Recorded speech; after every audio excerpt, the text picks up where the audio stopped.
Listen closely, traveler of time. If these words find you in the late hour of your weariness, know that you have not stumbled here by chance. There are voices older than kingdoms that still whisper across the sands.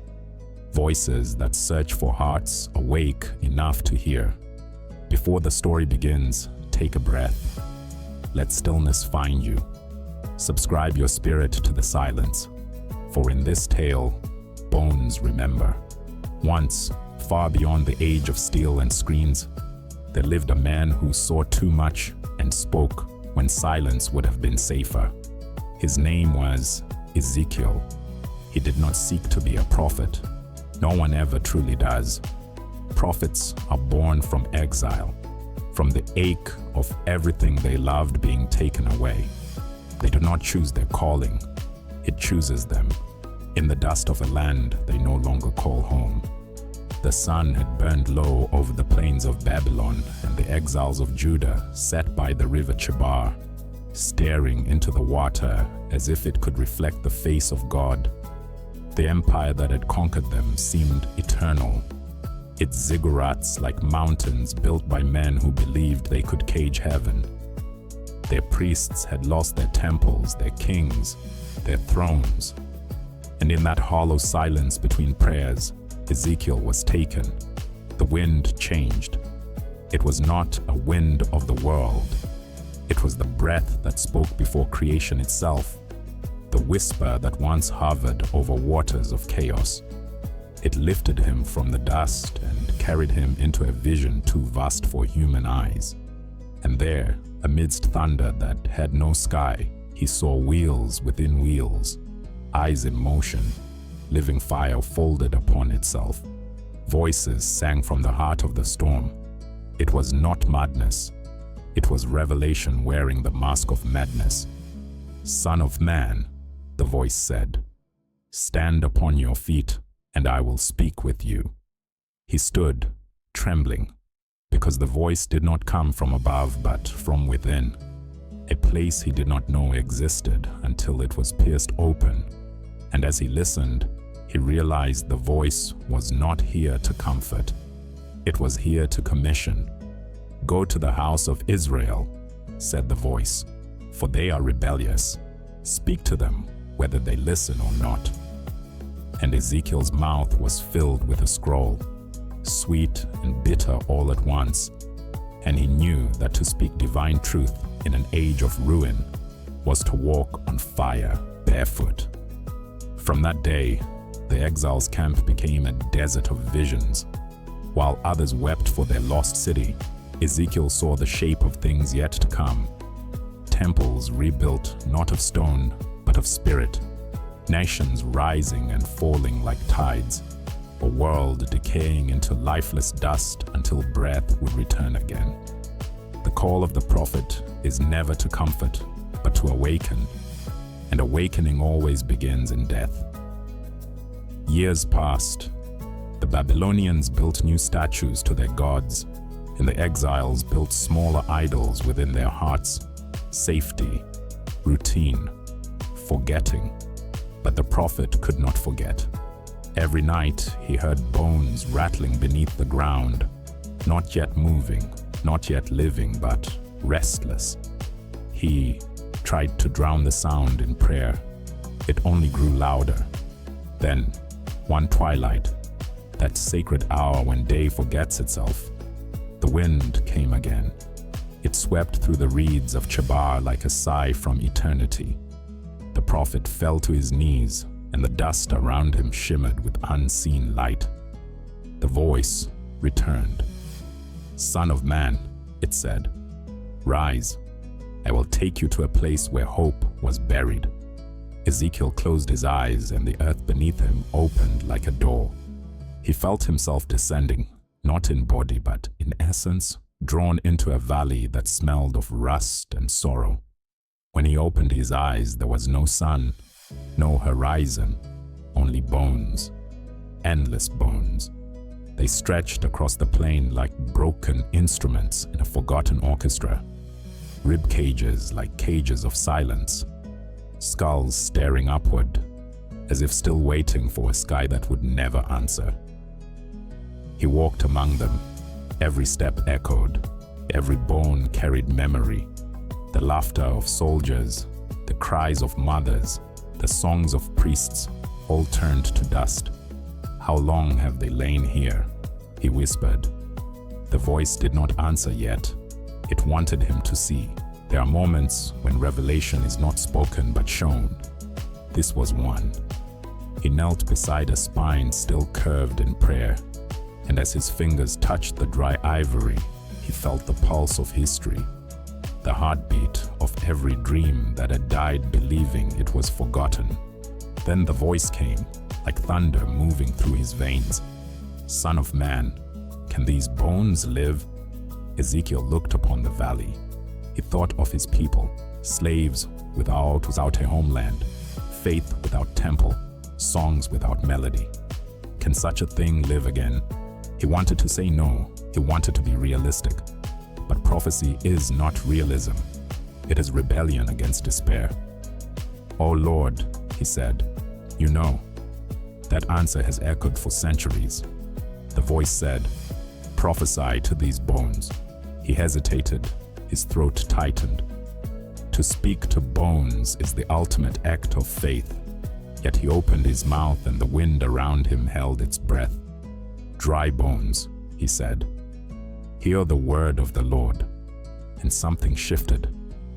At first it was only a trembling, faint, like the earth remembering its heartbeat. Then came the sound, a rising rattle, a storm of motion, bones finding bones, sockets finding sockets, ribs reuniting with spines. The valley became a symphony of reconstruction, the music of creation replayed backward. But there was no breath in them, only form without life. "Prophecy to the breath," said the voice. He obeyed. "Come, O breath, from the four winds, and breathe upon these slain, that they may live." And the wind answered. It came as if time itself inhaled. The air thickened, the silence broke, and from every corner of that valley, a whisper became a roar. Breath entered the hollow chests. Color returned to the pale. Eyes opened. The bones rose, not as ghosts, not as soldiers of vengeance, but as a vast multitude standing in awe. And the prophet fell to his knees.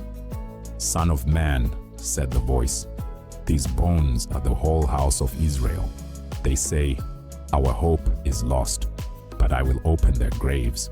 I will bring them into life again." Then the vision faded.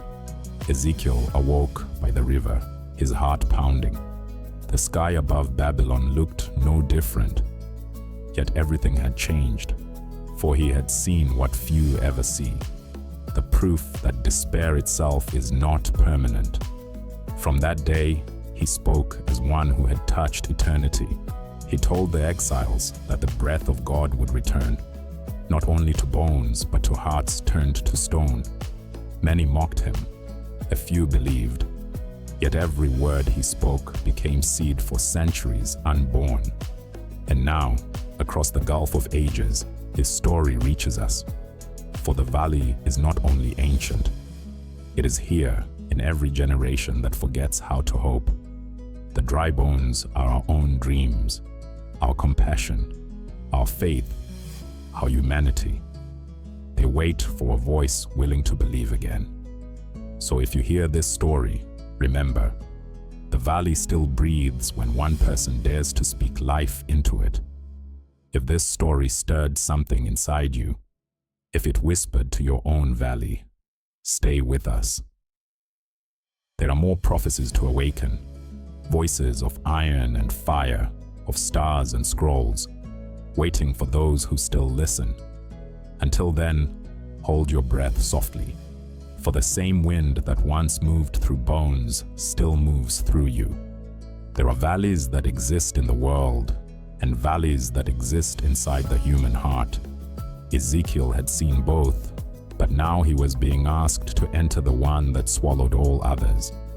A descent not through geography but through the hidden corridors of spirit where even light forgets its name. The call had not ended when the bones rose. It had only begun. Prophets do not simply witness miracles, they must carry them, bleed them, and walk among those who cannot yet believe. The morning after the vision, Babylon's sky looked the same, gray, swollen, indifferent. But something within him had shifted, as if the rhythm of his blood had been replaced by the echo of wings. He rose before dawn, wrapped in a robe that still smelled of river dust, and walked beyond the encampment. Behind him, the exiles slept like extinguished lamps. Ahead, the desert stretched like parchment, waiting for a word. Each step he took whispered with memory. The Zand remembered footsteps that once danced in Jerusalem's courts. He remembered laughter that had not yet turned into lamentation, but every recollection was a knife. The past is a holy wound that never closes. The prophet knew now that the valley was not only a place in vision, but a truth beneath all creation, the meeting ground of loss and promise. He reached a rise of stone, where the wind carried dust in veils of gold. There, he closed his eyes. When he opened them again, the world was gone. The sound of time ceased. The air thickened. The earth opened like a sigh, and he descended once more into the unseen. At first, it was silence, a silence so total it seemed to press against his skin. Then came a faint hum, the trembling note that lies beneath all existence. The chord struck before the dawn of worlds. He followed it down. The descent had no direction. There was neither above nor below, only a spiral of awareness unraveling into vastness. He felt himself shedding names: prophet, exile, man. All labels fell like dust. Only the witness remained. And then, the valley. But this time, it was not filled with bones. It was filled with shadows, the shapes of things that had once lived, but had never truly been alive. Dreams abandoned halfway, prayers spoken without faith, kindnesses withheld. They moved around him like smoke, forming faces that stared without eyes. He realized these were the remnants of human hope, half-born creations that had never found the courage to breathe. They whispered as they passed, "We could have been. We almost were." Ezekiel's heart clenched. He wanted to reach out to gather them, but his hands went through them like mist. Every shadow he touched showed him a memory from another soul, a mother's broken promise, a ruler's forgotten mercy, a child's unanswered prayer. He felt them all, each pain an ember. "Why show me this?" he cried, though no sound left his mouth. The answer was not in words, but in presence. A radiance began to form above the horizon, not sunlight, but consciousness. It revealed that every fragment was still loved, still known. Nothing is ever truly lost in the breath of God. Then the radiance dimmed, and he saw movement in the distance. A procession of figures walking toward a chasm. They carried torches that emitted no light, their faces wrapped in cloth. They were the living dead, souls who walked the earth, but had surrendered the dream of becoming more. He recognized them. They were his own generation, people who had traded vision for survival, truth for comfort, worship for habit. He felt the weight of their apathy more than their sorrow. Despair hurts, indifference petrifies. It was then he understood that the true valley of death was not the field of bones. It was the field of hearts that had stopped feeling. He tried to speak again, but his tongue was heavy with ashes. The divine voice whispered within, "You cannot awaken them by shouting. You must descend deeper, where the roots of fear grow." So he obeyed. The ground beneath him dissolved, and he fell, slowly, soundlessly, into a sea of memory. Visions flashed like lightning across the darkness. Eden's gate closing, Cain's eyes before the murder, the flood swallowing laughter, Babel's tower fracturing into tongues, all the broken covenants of humankind replayed in a single heartbeat. He realized that every generation builds its own Babel, a monument to itself, and every monument becomes a tomb when breath departs. And yet, through each ruin, the same voice keeps calling, "Live." He reached the bottom, if bottom it could be called, a plane of glass beneath a starless void. His reflection stared back at him, not as prophet, but as everyman, the exile, the doubter, the wanderer, the one who prays not because he believes, but because silence is unbearable. He knelt before his reflection. It knelt too, and in that mirrored stillness he heard the faintest rhythm, a heartbeat, not of flesh but of faith. It pulsed once, twice, then spread outward like ripples in eternity. He understood. The breath he sought was not above or around. It was within. It was what had never left. He rose, and the glass beneath him cracked, birthing light from the fractures. From each fissure came voices, not words but tones, like distant choirs remembering their song. They were the prayers of the forgotten, orphans of every age, calling not for rescue, but for remembrance. He stretched his hands, and the sound enveloped him. It burned, yet did not consume. He saw visions again. A valley where technology gleamed like new gods. Cities where souls moved faster than thought, but slower than compassion.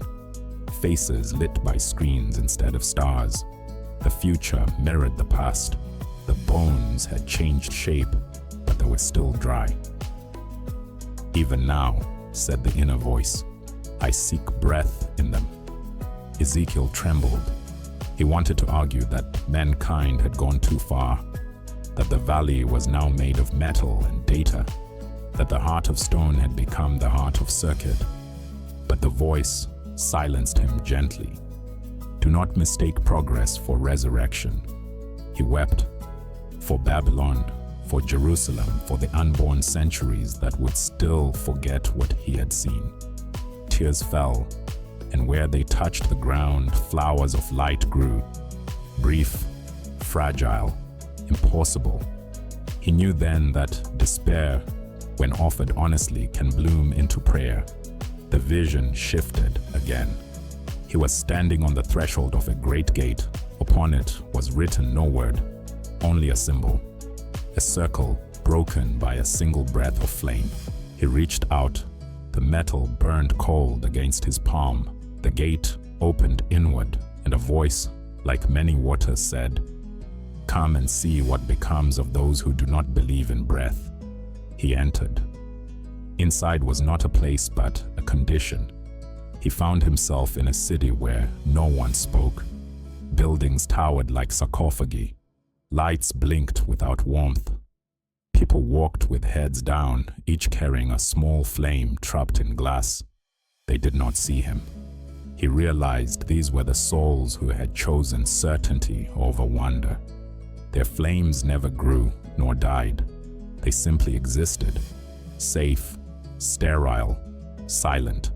The prophet's heart broke. He longed to shatter the glass and let the fire touch air, but each time he reached, the figures turned away. Fear was their god, and it demanded quiet worship. He looked to the heavens for the voice, but the sky was iron. Only his own heartbeat answered.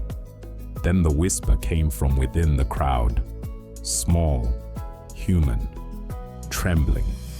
A child, no older than 7, held his glass flame differently. She cupped it as if listening to it. When Ezekiel knelt before her, she looked up, and her eyes reflected stars. "Why do you guard the flame?" he asked. "Because no one else remembers that it's alive," she said. And she breathed upon it. The the glass cracked. The fire leapt free and not wild, but joyful, and every shadow in that silent city shuddered.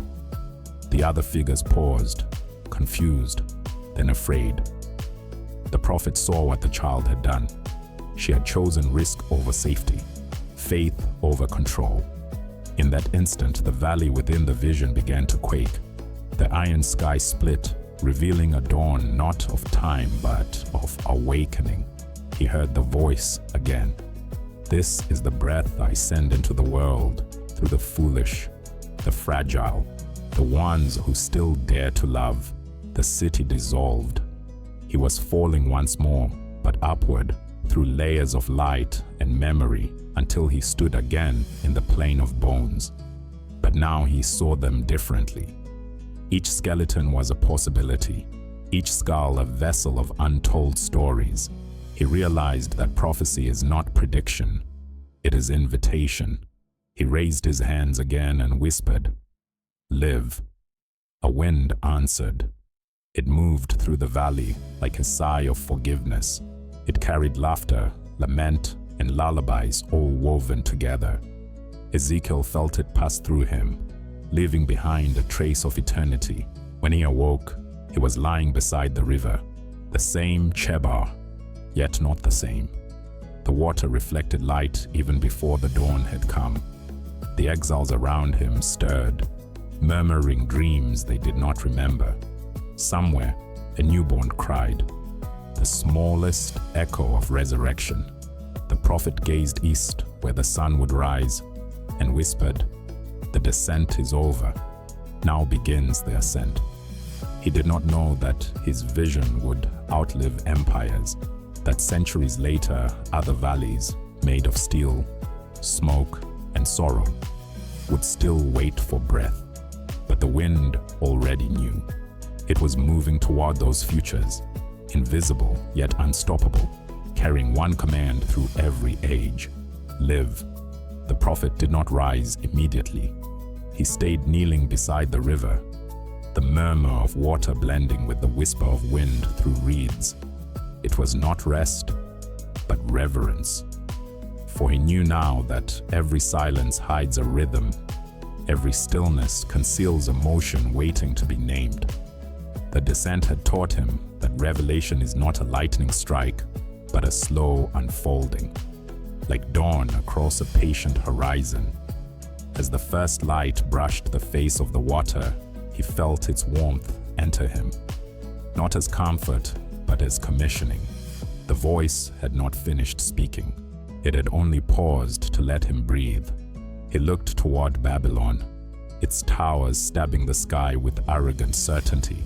The smoke of morning fires curled like serpents. He thought of the exiles waking, carrying yesterday's despair into today. He thought of his own heart, still uncertain, still human. Then he heard again the faint breath that had moved through bones and shadow alike. It said, not in words, but in knowing, return to them. Ezekiel rose. Each step toward the camp was heavier than the last, as if the dust resisted him, as if the earth itself feared what truth might walk upon it. Prophets are feared not because they curse, but because they remind the living of what they have buried. When he entered the camp, the people looked away. Some pretended to sleep, others busied their hands with tasks that did not matter. Only a few, those whose pain had already broken pride, met his eyes. In their gaze, he saw both hunger and dread. He wanted to speak comfort, but comfort is the opiate of forgetfulness. Instead, he spoke of the valley. He spoke of bones that listened, of wind that remembered, of breath that refused to die. His words hung in the air like incense, sweet, strange, unsettling. Many turned from him, muttering that exile breeds madness. A few stayed. They listened not with their ears, but with their weariness. When he finished, an old man asked, "What does it mean, this rising of bones?" Ezekiel looked at the man's hands, scarred, trembling, still capable of tenderness, and answered, "It means that death is not the end of obedience." That night, while others slept, Ezekiel sat by the river again. The wind was gentler now, as if resting after its labor. He watched reflections tremble on the water's skin and wondered how many more visions he could bear. Prophecy ages the soul faster than time. Yet within his exhaustion was a strange peace. He had seen despair turn into dawn. He would carry that knowing like a lamp through the labyrinth of years. But the valley would not leave him. Each time he closed his eyes, he saw it, not as memory, but as mirror. He saw the same pattern repeating through ages unborn. Nations rising like sinews over old bones, breathing borrowed faith, forgetting the source. The vision stretched beyond Babylon, beyond Israel, into centuries that had not yet learned their names. He saw empires of stone give way to empires of steel, then to empires of thought, and still the same hunger pulsed beneath. To build without breath, to live without spirit. In one flash, he saw a city of glass and light, where people spoke across oceans, yet could not hear their own hearts. He saw towers humming with invisible voices, men seeking to climb to heaven through circuits and code. He saw knowledge multiplied but wisdom thinned, compassion reduced to a symbol glowing on screens. And in every bright window he glimpsed the same absence he had seen among bones, the hollow where the breath should be. He wept, though centuries separated him from what he saw. For even prophecy cannot harden a heart that truly listens. The voice spoke again, threading through his tears. Do not despair. The breath still waits at the edge of every silence. The vision shifted, showing him a generation wandering not in deserts of sand, but of noise. They sought meaning in motion, identity in reflection.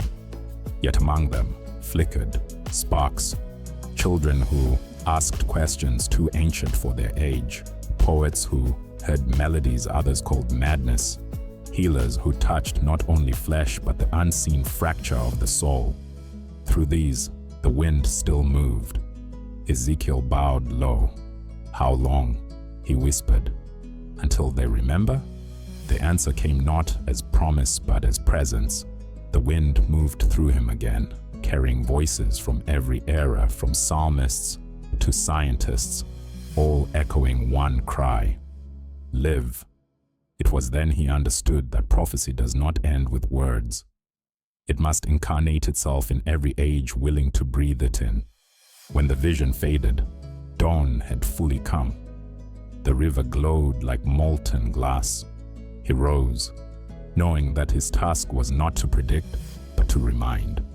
He must speak life even when the world worshipped decay. Days turned into years, empires shifted, rulers fell, but the prophet remained, older, lonelier, yet aflame.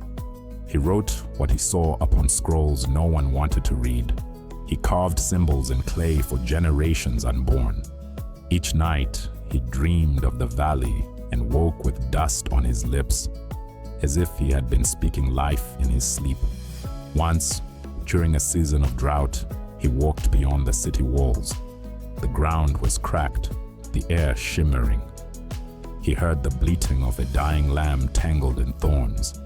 He freed it, though his hands were bleeding. As it limped away, he felt the voice whisper, "Every act of mercy is prophecy." He smiled through pain, realizing that the simplest kindness carries the same power as visions of fire. Another time, he met a young scribe who mocked his tales. "Old man," the youth said, "your bones will be dust before your words are remembered." Ezekiel looked at him gently and replied, "Then I will become the dust through which they are spoken." And so it was. His life became a slow fading into the message he bore. He watched Babylon's gardens bloom and wither, saw new idols crowned and broken, He saw the people's hearts ebb and flow like tides. Yet within that endless repetition, he perceived a hidden constancy. The breath returning, retreating, returning again, like the sea to the shore, like hope to the human soul. One evening, as the sun bled over the horizon, he felt the same wind rise that had carried him once before. It circled him softly, lifting dust into gold. He closed his eyes and felt the boundary between seen and unseen grow thin. The voice spoke one final time in this part of his journey. "You have descended through death and found me there. Now ascend and carry what you have learned to the living." He opened his eyes and saw not Babylon nor Jerusalem, but a horizon that belonged to neither past nor future. It was the world as it might be, whole, breathing, awake. He understood that every descent is a rehearsal for resurrection, that the valley of bones is only frightening to those who forget the wind. He lifted his arms, letting the breeze play through his fingers. "Breathe," he whispered, and somewhere, unseen, another generation began to stir. The river answered with ripples shaped like laughter. And so ends the second descent, though in truth the valley never ends. It merely deepens until it becomes the sky. Ezekiel carried the memory of wind as a man carries the secret of his own name, quiet and unlosable. And in that memory, the centuries began to fold like pages of a book written by light. He found himself walking between ages, each one a chamber with its own weather of the soul, and the breath that had stirred bones in the valley now moved through avenues that glittered, not with gold, but with a colder brilliance, the shine of iron disciplined into order, the whisper of light coaxed through glass to speak in pulses and code. He stood at the edge of a city that had made a covenant with velocity, where day and night braided into a single electric dusk, and saw multitudes moving in practiced choreography, gazes baptized by screens, ears married to a music without silence, mouths fluent in the grammar of the useful while the beautiful starved. The old prophet did not judge. He listened, for he had learned that judgment is a wall and listening a door. And through that door he heard the same ache he had heard in Babylon, the ache that wears different masks but keeps the same name: hunger, longing, thirst for a breath no machine can mint. He watched as towers, slender as needles, stitched the sky with signals, and in those signals, men asked ancient questions with new punctuation. What must I become to be loved? What must I own to be safe? What must I hide to be seen? And the city answered with mirrors that multiplied the self until the self evaporated into reflections. Ezekiel placed his palm upon the skin of one of those towers and felt it hum like a hive, industrious, tireless, faithful to its function, and for a moment he admired the courage of human hands that had carried fire so far from its first garden. Then he wept because the garden had not been carried with it. In a plaza where fountains performed their geometry, he saw a woman sitting perfectly still, untouching her phone, the way believers untouch their gods, eyes closed as if rehearsing death. And when her breath trembled, the prophet felt the valley shiver beneath the pavement. For wherever breath trembles, the valley listens. He knelt in the crowd and without a word, let his remembering become a prayer. And the prayer lengthened into a thread, and the thread sought out other threads in the weave of the city. An old teacher who still read poems aloud to empty desks, a nurse whose hands learned the names of pain and did not pronounce them as sentences, a janitor who whistled psalms to floors that never learned the melody, a child who kept a moth alive by cupping it softly, persuading the night it was welcome.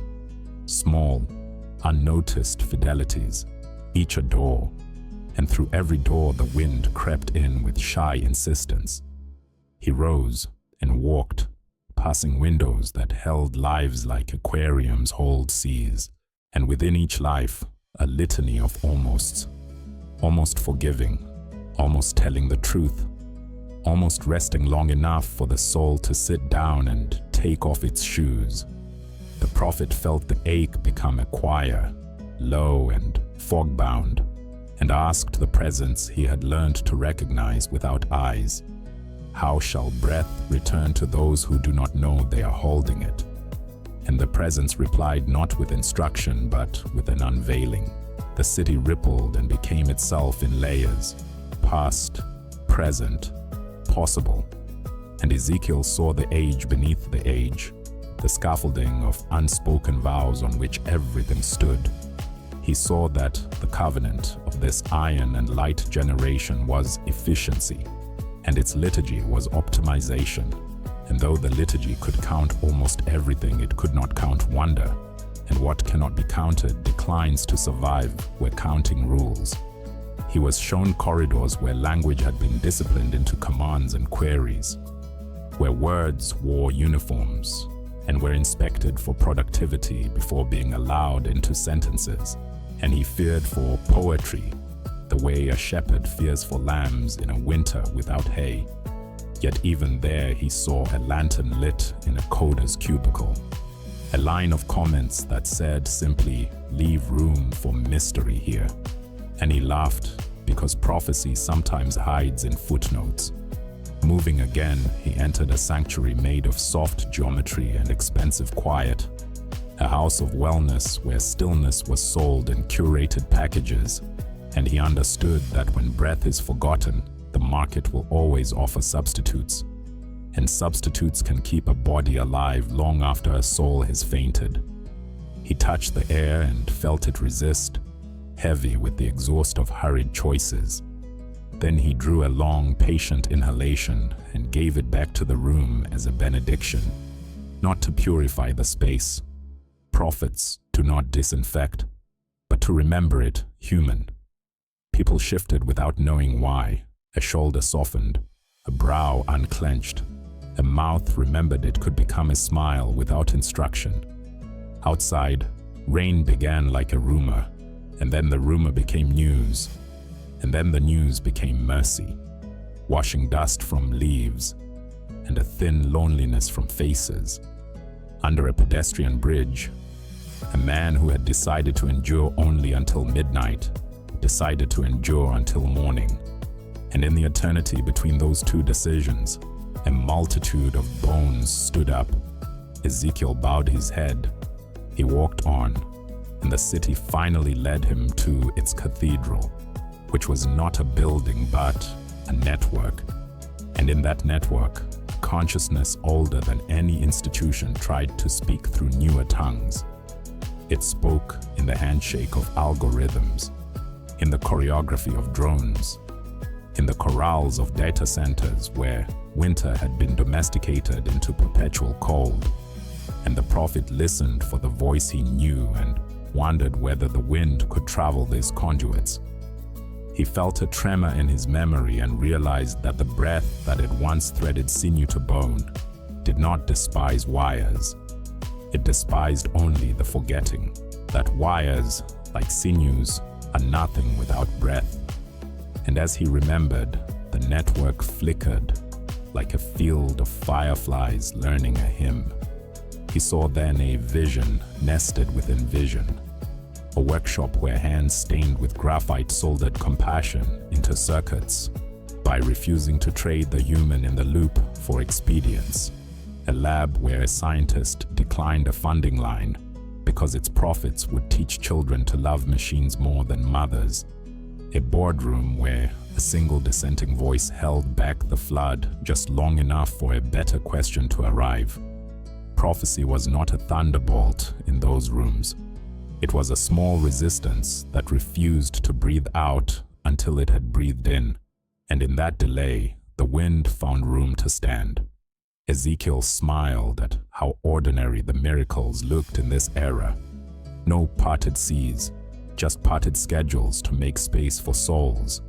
No manna from the sky, just a neighbor's pantry opening, and by that opening, a famine ending in one street.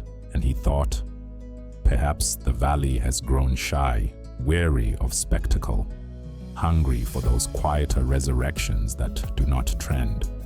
He crossed into a district where the old city clung like moss to the new, alleys that remembered another century, bricks that kept the fingerprints of a generation, that wrote letters by a hand and waited for forgiveness with the patience of a tree. And there he saw a small bookshop, lighting its evening lamps as though defending a star against the vacuum. The owner arranged spines the way a priest arranges chalices, and when customers entered, the bells chimed with the humility of metal that knows it has no other purpose than to announce arrival. The prophet stood between two aisles and felt the pages breathe, 1,000 small lungs, and he bowed because this, too, was a valley. Dry bones bound in cloth, waiting for a voice. He traced a finger along a title that promised consolation, and another that promised courage, and another that dared not promise anything, and his hand shook. For words have always been the bones of worlds, and without breath, they are archives. With breath, they are genesis. He left a coin on the counter, a coin minted in no economy, worth only what the wind thinks of it, and walked back out into the rain that had matured into blessing. Night arrived with metropolitan grace, lighting its 1,000 eyes, and in that attentive darkness he finally felt the tug toward the bridge between ages, a long stern music composed of awe and dream. The old empire's certainty welded to the future's glitter, and at its far end stood the figure he knew by rumor, the interpreter of empires, the sleepless seer whose visions were economic and metaphysical at once. Daniel, friend of lions and teller of statues. But Ezekiel did not hasten. The descent's work was not done until ascent became service, and service required a last kneeling. He climbed an empty stairwell and sat where the city's breath could be heard across rooftops, a tidal sound made of exhaust and lullabies. And there he opened his hands to the night and allowed the valley to speak through him again, not in proclamation but in consent. Yes, yes, yes, to the unglamorous labor of breathing among those who have forgotten. Yes, to the long apprenticeships of mercy that do not satisfy a quarterly report. Yes, to being a window and not a mirror. The presence settled like a shawl across his shoulders. And within that warmth, he was shown the anatomy of hope, how it grows best in climates of constraint, how it prefers alleyways to avenues, how it survives by being spent. He was shown the architecture of despair, how it is built from standard parts, fear, hurry, comparison, and how it collapses when someone lingers long enough to listen. He was shown a map without continents, only currents of attention. And on that map, the wind flowed toward those whose eyes were wet, whose hands were full or empty in the right ways, whose questions were honest enough to be homes for answers. And after these showings, the presence asked him a question that felt like the turning of a season. Will you teach them to breathe? The prophet did not answer with words. He breathed, a long unbroken line of air that began before him and would end after him.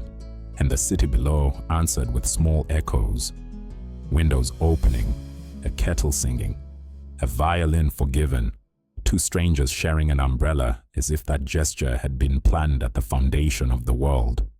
He rose, readopted the weight of his body with gratitude, and began to walk the length of the bridge that would carry him to the iron and clay interpreter, the one who dreamed in metals.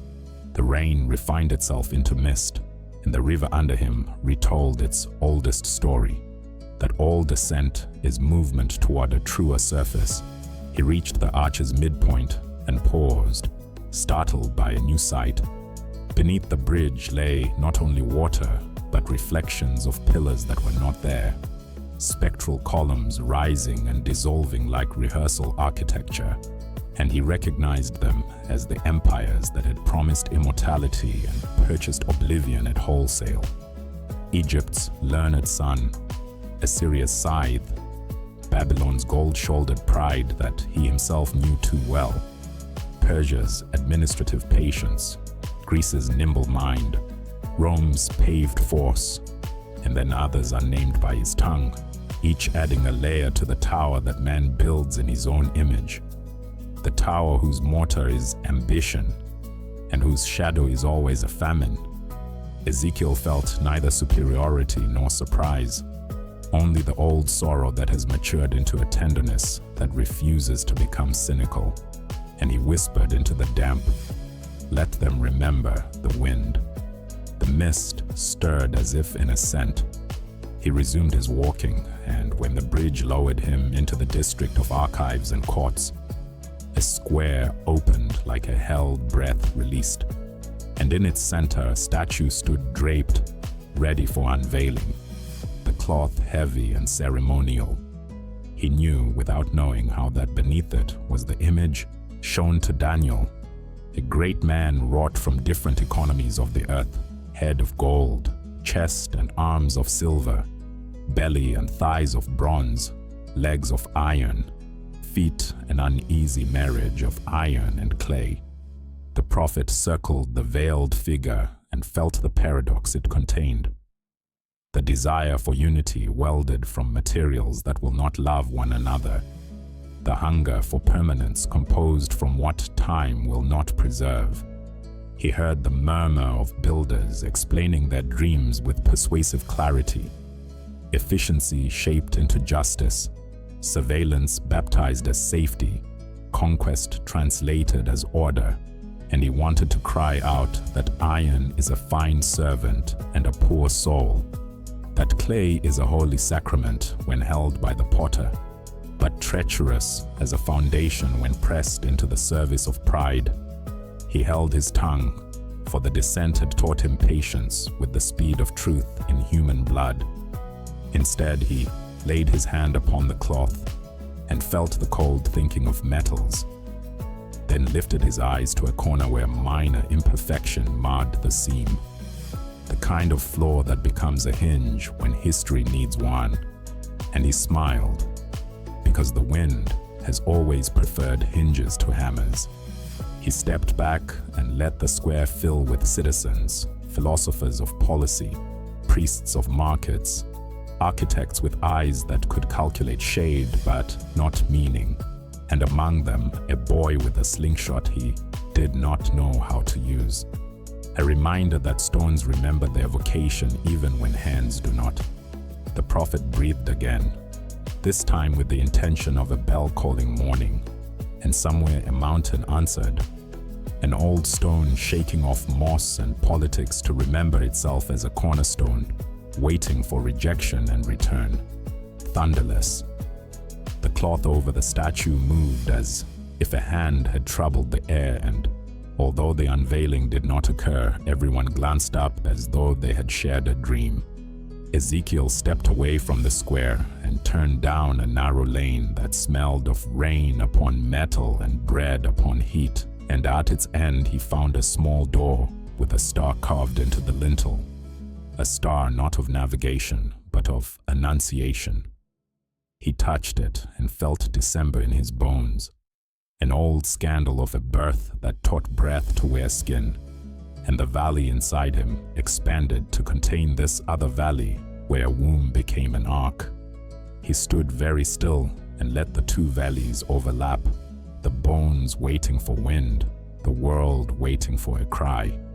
And in that overlap a note sounded, singular and exact as the first tear of a newborn. And he knew that the descent was nearly complete for now, that part 3 would not be a falling but a return of weather, breath moving like a front across a continent of size. He retraced his steps, and the city retraced its lights, smoothing itself into midnight, and at the edge of sleep, he took inventory of his new instructions: to teach breathing without curriculum, to sponsor small resurrections, to bless hinges, to defend the unnecessary beauties that smuggle breath past the guards of utility, to keep a pocket free for stones not thrown but saved for altars. He lay upon a bench like a pilgrim who has mistaken a station for a home, and looked at the undersky of cloud beyond the office towers. And there, in that dark fabric, he saw, not with eyes but with the radiography of consent, a wind front gathering summoned by lullabies, permissioned by grief, stitched by hand when policy forgot how to sew. And he whispered the word that opens gates without knocking: "Come." The air cooled. Somewhere a server room blinked as if embarrassed. Somewhere a morgue attendant hummed to the vanished because he could not bear to let them leave unlulled. Somewhere a headline softened its consonants. Somewhere an argument stopped on the brink of victory and made room for mercy to interrupt. And the prophet slept, not as relief but as obedience to the rhythm he had promised to honor. Before dawn, he woke at the sensation that countless eyes were watching. No malice, only expectation, and he realized the bones were listening again. Not in valleys this time, but in apartments and subways and sanctuaries and stadiums. An uncountable assembly of scattered anatomies, habits and histories and heartbeats waiting. And he rose with the humility of a man putting on a borrowed coat and whispered to the waiting countless, "If you can breathe, you can begin." The countless did not answer in words. They answered in the decision to keep the lamp burning one more hour, to write one more truthful sentence, to hold one more hand as though it were the last in the world, and through such minor liturgies the wind found instruments. Ezekiel made his way back to the river that had learned new reflections since he first saw it, its surface labored by rain into a text without alphabet, and on its far bank a figure stood, neither near nor far, simple as a shadow at noon. The prophet knew him, not by face but by function, the one who reads the metallurgy of power and the arithmetic of thresholds, who dreams not of beasts as myth but as management, whose prayer is an analysis and whose analysis is a prayer. Daniel inclined his head the way mountains bow to one another across valleys, and though no words were traded, an understanding passed between them as clean as a blade dividing yesterday from today. "Not yet," the understanding said. "The statue must wait until breath has entered its interpreters." Ezekiel nodded because he had seen too many unveilings unbreathed. The figure turned and walked into a library whose lights refused to be fluorescent, and the prophet stayed on his bank and recommitted to the gentler front he had chosen. To amplify lungs, dawn unsheathed itself like a slow sword, bright without blood, and the city received it with the tolerance of the busy. Ezekiel lifted his hands again and let the wind braid itself through his fingers until his hands became a net that caught sighs and returned them as songs, and somewhere far away and very near, a field that had forgotten spring inhaled for the first time in a decade. And in that inhalation the prophet heard the prelude to part 3, the sound of muscles remembering their names, ligaments reciting a creed older than war, hearts practicing the art of remaining open while beating. He closed his eyes not to escape sight but to see more of it, and rested in the hush before a benediction. The last descent was inward, the deepest and the gentlest, the one that no wind could assist and no map could chart. It began when Ezekiel ceased asking what more he must see and started asking how much more he must love. For love is the only ladder that reaches both down and up. He walked again along the river, its surface breathing pale light from an undecided dawn, and every ripple carried a syllable of an unspoken language. He realized the wind had never been a visitor but a vocabulary, and his task was not to translate it but to become fluent. He sat upon a stone smoothed by 1,000 unrecorded prayers and allowed the quiet to write its commandments upon his pulse. You shall not hurry. You shall not despair. You shall not mistake motion for resurrection. You shall not withhold tenderness even from what you cannot understand. Under that soft law, he felt himself lighten, the old exile loosening like a robe. His thoughts thinned until they were almost transparent, and through them the world shone as it had on the first morning, unashamed, unfinished, waiting. In that waiting, he heard the gathering of ages, the footfalls of those who would come, disciples of data, merchants of noise, caretakers of ashes, and he loved them without permission, because prophecy without affection is architecture without gravity.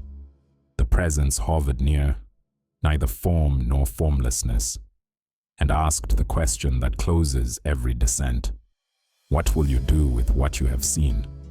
Ezekiel bowed until his forehead touched the dust and answered with the smallest, bravest truth a human can offer. I will remember. Memory is the sacrament that keeps the wind from becoming rumor. And so he began to recall aloud, stitching remembrance into air. He named the bones and the shadows and the city of glass and the child who freed the flame. He named the nurses and the poets and the coders who left room for mystery. He named Daniel across the river and the unborn who would teach breathing through devices that could not feel. And with every name, the valley within him grew greener, sprouting reeds that swayed to a rhythm older than chronology. Above him, clouds assembled like slow witnesses, and thunder spoke, not as threat but as applause for patience. He rose, feeling the ache of age and the youth of purpose coexist, twin citizens of the same kingdom.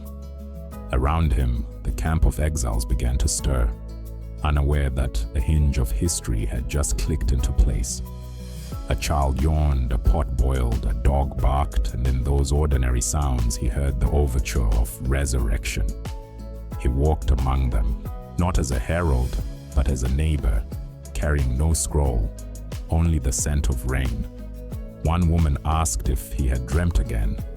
He smiled and said only that the dream was learning to wake. By midday, the sun climbed a ladder of heat, and the prophet felt the dizziness that follows long illumination. He lay beneath a fig tree whose roots were wise and whose shade was democratic, and sleep came not as theft, but as invitation. Within that sleep, he entered a vision so transparent it could have been reality. The valley once more, but now alive. The multitude standing clothed, not in flesh but in purpose, each holding a fragment of light, each fragment tuned to another, together forming a single vast breath that expanded until it touched the horizon and beyond. In that moment, he understood that the valley was not a place but a promise, that every despair will one day serve as a lung for joy. And he laughed, a sound pure enough to startle angels. The laughter became wind, the wind became music, and the music threaded itself into the fabric of the future. When he woke, the fig leaves whispered Amen. He rose slowly, gathering his stuff, his silence, his obedience. He looked once more at the river, now golden, and whispered to it as to an old friend, "Carry this breath wherever water dares to go." The river nodded in ripples. Far away, he saw Daniel entering the library whose windows caught fire from within, and Ezekiel knew their paths would braid like tributaries before meeting the sea of meaning. He turned toward the horizon that held both Babylon's dust and Zion's possibility and began to walk. Each step left no footprint but a note of song, faint yet enduring. the melody prophets leave behind when words have completed their labor. He spoke once more for all who would inherit the silence.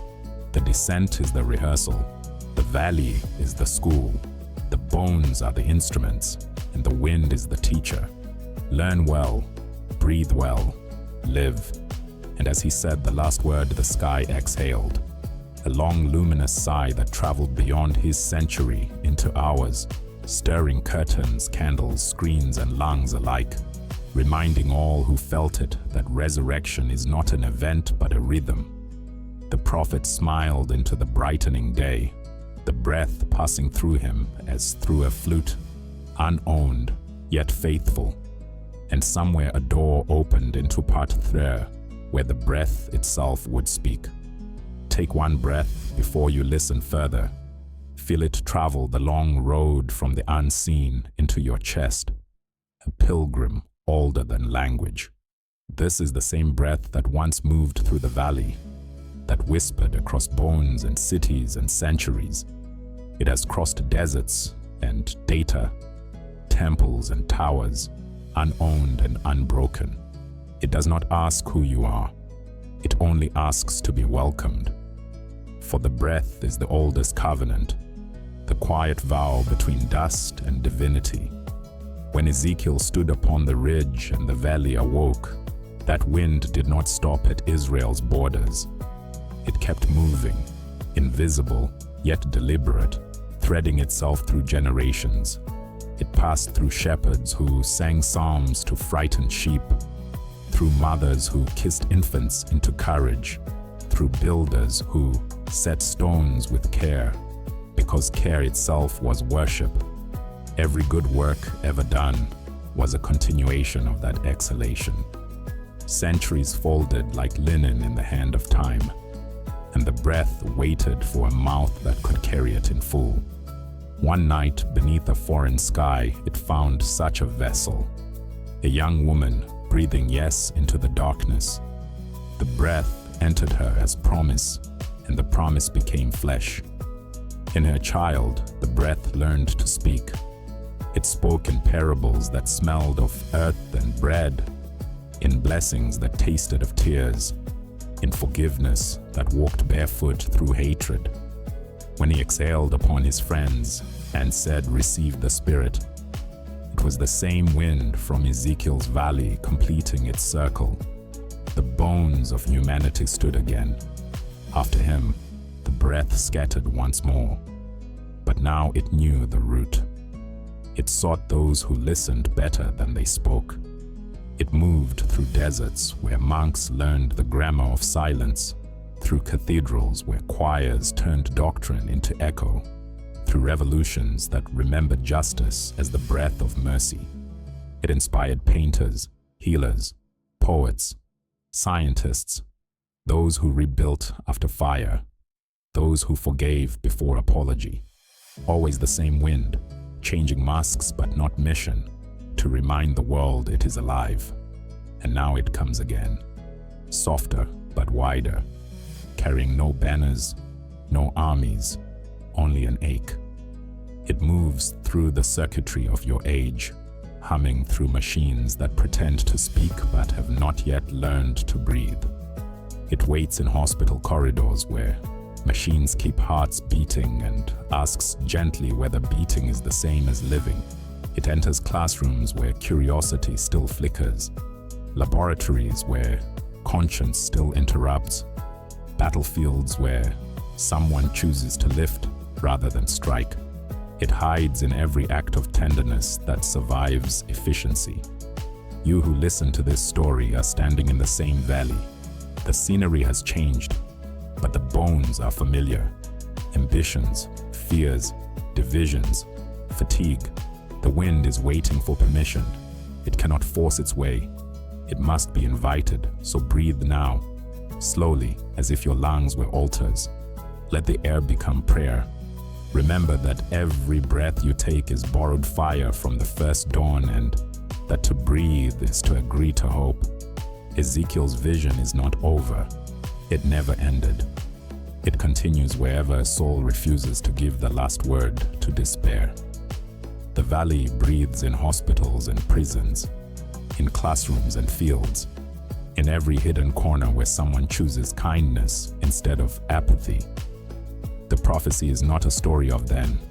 It is the secret rhythm of now. If these words have found you in your own valley, do not fear the silence. That silence is where the breath gathers. Wait for it. Listen. The same wind that once raised nations is learning again how to pronounce your name. And when it does rise, not as hero or saint, but simply as living, take one more breath. That is the miracle. If this story breathed something new into you, stay with us. More winds are rising, iron and clay preparing to tremble, stars ready to speak. The prophecy continues, and the breath is still moving through those who will dare to listen. Listen again before the noise of the world resumes. Stand very still inside your own breath. Somewhere in that pause you will hear the hum of centuries, the echo of a dream dreamt by a man who could not sleep, a dream so heavy it bent the empire that carried it. His name was Daniel. He was a stranger in a glittering captivity, a servant in the court of power, a man fluent in 2 languages, the tongue of kings and the silence of God. When Babylon's towers burned with pride, he prayed facing a window, and through that window, eternity looked back. One night, the ruler of the age woke trembling, haunted by an image that no magician could interpret. A colossal statue rising from the dark, radiant and terrible, its head of pure gold, its chest and arms of silver, its belly and thighs of bronze, its legs of iron, its feet a confusion of iron mixed with clay. And as the king stared, a stone, cut without hands, struck the statue at its feet. The giant shattered. The fragments became dust. The dust became wind. And the wind carried them away until only the stone remained, growing, living, becoming a mountain that filled the earth. Daniel entered the royal hall with eyes that had learned not to blink before majesty. He bowed not to the throne, but to the vision that had chosen him as witness. The dream, he said, belongs to the Most High, who makes empires rise and teaches them how to fall. You saw the measure of mankind's ambition. Gold becomes silver, silver becomes bronze, bronze becomes iron, and iron forgets how to love the clay that holds it together. The stone you saw is the kingdom that does not rust. The court listened, polite as marble. Only the wind understood. The dream did not end in that chamber. It passed like a current beneath every century that followed. The statue never stopped standing. It merely changed costume. Rome wore its iron proudly. Others wore it as armor for commerce, for industry, for ideology. And always, beneath the iron, there was clay, the fragile human mixture that cracks under heat. Daniel saw it all in one night. We live it across millennia. Look around now. The age of iron has multiplied its legs. Machines walk the fields. Networks span the sky. Empires no longer need emperors because algorithms have learned to command without a face. The iron is strong. It cuts. It builds. It endures. But the clay is still there. The clay is the mother in the factory whose lungs forget to rest. The clay is the child who inherits screens instead of stories. The clay is every conscience trembling beneath the weight of systems too vast to feel. The statue still stands, gleaming, in data's daylight, and the same question hangs in the air. What holds us together when strength no longer suffices? Daniel would have understood the beauty and the terror of this question. He had lived in courts where knowledge was currency and truth a rumor. He knew that iron without humility is invincible only until it breaks, and break it will, not by invasion but by indifference, when the metal forgets the clay that shaped it. For clay is memory, breath, tenderness, the soft permission that allows strength to be human. When iron despises clay, civilization becomes a statue waiting for its stone. Listen closely. The prophecy was never about metallurgy. It was about marriage, the union of power and compassion, structure and spirit, efficiency and empathy. The dream warned that the last empire would fail not because it was weak, but because it was divided against itself, half unyielding, half unfinished. We are that empire. Our towers of information scrape the heavens. Our roots in mercy grow shallow. We praise iron for its shine and curse clay for its mess. Yet it is the mess that holds us upright. Somewhere deep in this century, a child draws in dust. Her small fingers mix water with earth, shaping what looks like a heart or perhaps a mountain. She blows on it and watches it dry in the sun. The gesture repeats an ancient truth. Creation begins where hardness yields. Every act of forgiveness, every slow repair, every pause in the machinery is clay remembering its calling. The wind of prophecy moves through such small hands. Daniel's stone still waits in the wings of time. It is not vengeance. It is alignment, the return of balance. It will not fall from heaven as punishment, but will rise from within as recognition. When enough hearts remember that strength and softness are not enemies, the statue will crumble quietly. Its fall will sound like relief. Then the dust will dance again, and from that dust, something living will grow. Not an empire, but a garden. Until then, each of us stands somewhere between iron and clay. We are both, the will that builds and the weakness that feels. The lesson of the dream is not to choose one, but to reconcile them. Temper your iron with kindness. Honor your clay with courage. The stone is already moving whenever you breathe that balance. So take one breath now. Feel its weight, its warmth. You are the meeting place of prophecy and present, of machine and mercy, of strength and soil. The ancient dream looks through your eyes, waiting for a body to inhabit. Be that body. If this story stirred something in you, let it stay. Let it work quietly as rust works upon pride, as rain works upon stone, until the shine becomes reflection and the reflection becomes repentance. And when you walk through your own city of iron and glass, listen for the faint music beneath the hum, the song of clay singing to its maker. The age of iron and clay is not the end. It is the hinge. Beyond it lies the light of the next prophecy, the star that burns without consuming, the scroll that unseals itself to those who still believe breath can speak. Stay with us, traveler. The wind is not finished. Before the light was named, a star waited in silence. It burned not to be seen, but to remember its maker. Ages later, it would be glimpsed by a man who did not belong to Israel, a seer hired to curse and surprised into blessing.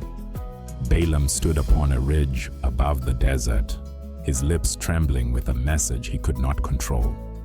A star shall rise out of Jacob, a scepter shall lift from Israel. He spoke it, and the words hung in the air like seeds searching for their season. Centuries turned.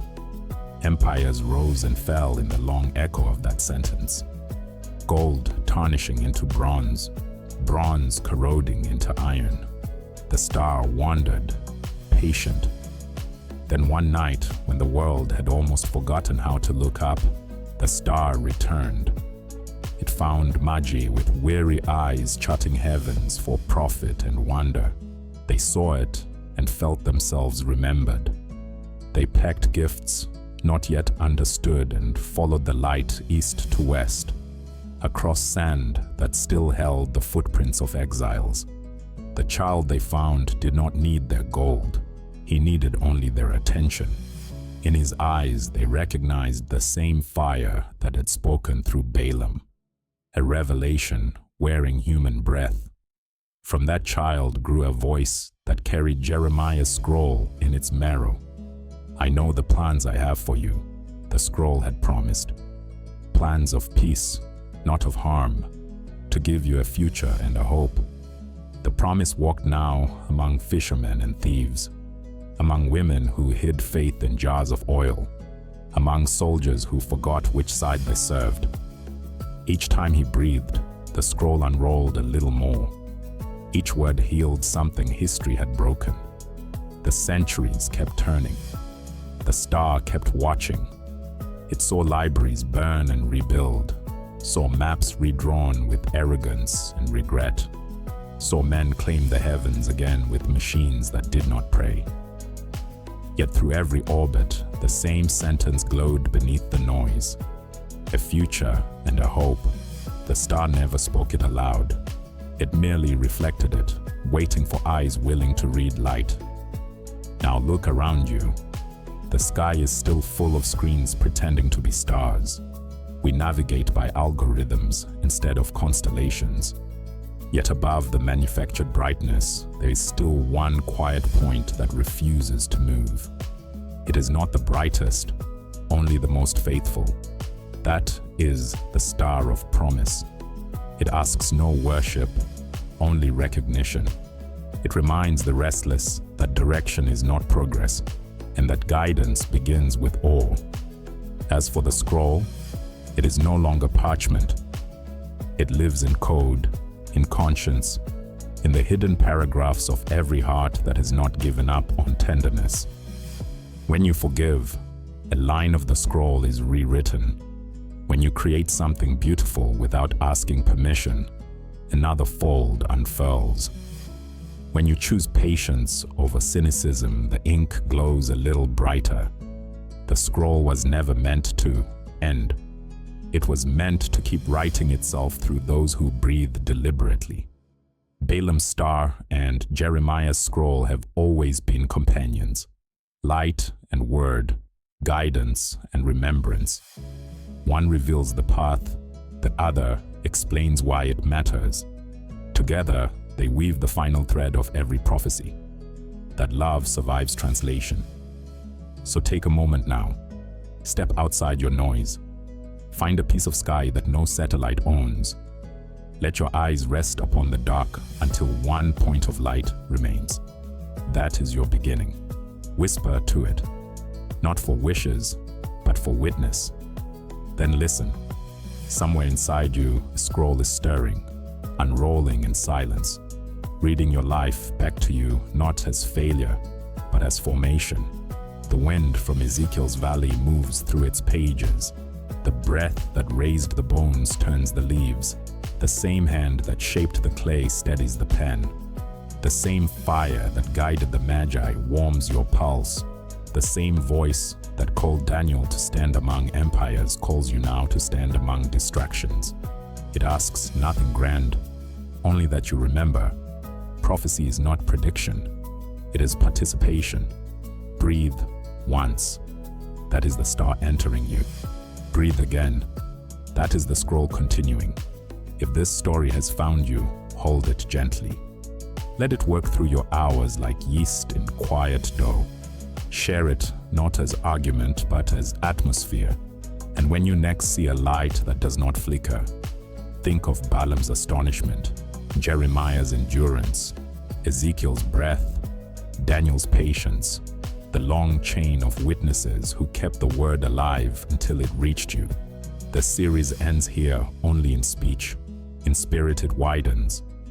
For prophecy is circular. The wind becomes light, the light becomes word, the word becomes breath again. And in that breath, the world begins once more. Take a breath before we begin, a deliberate, generous breath, as if your lungs were opening a door. If this story has steadied your hands or quieted your fear, subscribe your spirit to the silence now. Stay, listen, and carry this light forward. When the words are done, the wind remembers. It remembers the valley where bones lay like unfinished sentences, and the moment breath found 1,000 throats and taught them to sing. It remembers the prophet who knelt until his yes became architecture. It remembers the iron that wanted to be invincible and the clay that dared to be tender. It remembers the star that kept its post when empires overslept dawn. It remembers the scroll that unrolled across centuries until hope had a body to wear. The wind has crossed your threshold, and that is why you are here. What rose in Ezekiel's vision did not return to dust. It learned roads. It learned names. It learned the subtle weather of rooms where two people risk forgiveness. The bones became a grammar for resurrection, teaching every age how to conjugate loss into living, one breath at a time. Daniel, who read the metallurgy of pride, taught us that strength without softness stands only until a stone remembers its calling. But he also taught us to honor iron's honesty and clay's courage, to weld a future from justice tempered by mercy. Balaam's astonished blessing kept a star awake long enough to witness a child open his lungs and exhale the spirit into fearful friends. And Jeremiah's patient ink kept a place for you on the parchment where tomorrow is written with the alphabet of kindness. All of it has been moving toward this quiet center, your next breath. For prophecy is not a museum of predictions. It is a living ecology of participation. The wind does not ask for monuments, it asks for instruments, hands that cradle flames without owning them, feet that remember the humility of dust and therefore travel softly, eyes that have practiced the art of seeing without devouring. It asks you to be the hinge where iron learns to bend without breaking and clay learns to hold without hardening. It asks you to stand under a sky that is crowded with imitations and find the one faithful star that does not advertise itself. Then align your steps to its unhurried insistence. It asks you to unroll the scroll hidden inside your ribs, to read aloud the sentence that has been trying to speak through your heartbeat since you were named. I will not let despair write the last line. Listen. There are cathedrals disguised as kitchens and sanctuaries disguised as buses at 6 a.m. There are valleys breathing in hospitals and classrooms and fields where farmers pray with their hands. There are statues trembling politely in boardrooms because one conscience refused to trade breath for speed. There are servers humming in cold rooms while a single line of code leaves room for mystery. There are children cupping moths, and elders blessing sidewalks, and poets smuggling oxygen past the border guards of utility. Every small fidelity is a window the wind can climb through. And if you ask where the mountain stone is now, the one cut without hands, it is rising wherever a human refuses to confuse victory with communion. It is rising where a city learns the difference between being lit and being luminous. It is rising where a wounded memory chooses to become a well instead of a weapon. Do not wait for a trumpet you can outsource to angels. The music has already begun in your diaphragm. Breathe as liturgy, work as intercession, rest as obedience. Let your calendar become a psalm that knows when to stop talking. Practice the ancient craft of attention until screens forget how to seduce you, and stars remember how to mentor you. And when fear rehearses its certainty, answer gently with the grammar you learned in the valley. Bones first, breath second, bodies third. Do not invert the order. Let love be inefficient enough to matter. Let joy be serious enough to last. Let hope be specific enough to feed someone by name. If you must build, build with materials that forgive: time, listening, laughter, honest tears. If you must speak, speak as if words were seeds that will someday ask you to tend their forests. If you must be strong the way clay is strong. by yielding at the right pressure so that the vessel does not shatter. The wind is moving again. It has no passport, no salary, no trending sound. It carries the fragrance of a garden we have not yet seen, and the accent of a kingdom that will not be optimized. You can feel it if you stand very still inside your next decision.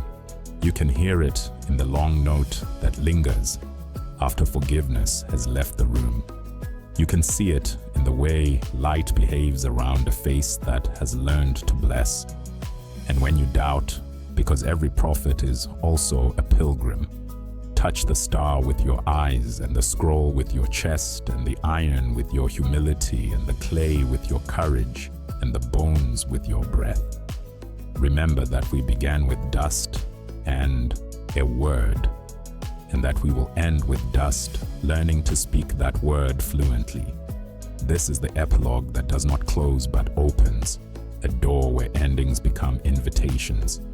Step through carrying less than you think you need and more than you knew you had. Step through and become weather, soft but sovereign, ordinary but ordained. Step through and be the story you have been listening to, the prophecy that refuses to stay on paper. And if these words have steadied your night, take one final deliberate breath with me.